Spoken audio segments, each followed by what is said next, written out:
Look, thank you for coming out, everybody. Thank you, Joanna. But I have bad news, everybody. And I have worse news for the babies in the womb, and that is that the Legislative Council just had the vote on the second read, and the vote was 24 in favour and 16 against.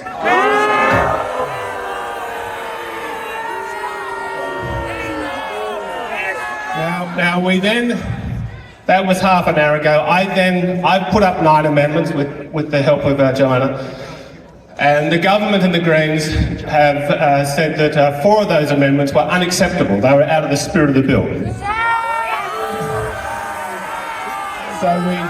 So we just had a vote then on whether those amendments would be acceptable to have a debate, and they lost as well.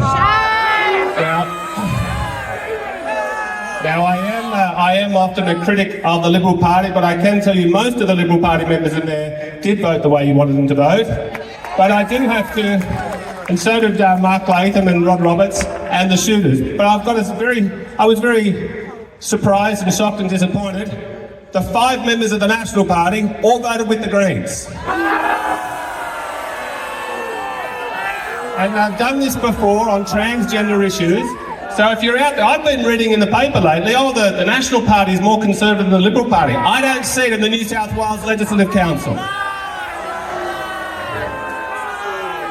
So look, it's a bad night, but look, it's still going to go on. They've lifted the hard adjournment. We usually finish it at 10 o'clock. It could go through till 4 o'clock in the morning because there's a lot of amendments. We've put up a good amendments, which some of them have been acceptable for debate. So tune in tonight on the live stream and we'll be doing our best. But look, whatever happens tonight, we really have to mobilise the pro-life movement in this country because we often hear about the most vulnerable in society. We often hear that there's a competition to see who's the most vulnerable in society. Well, it's very obvious who wins that competition.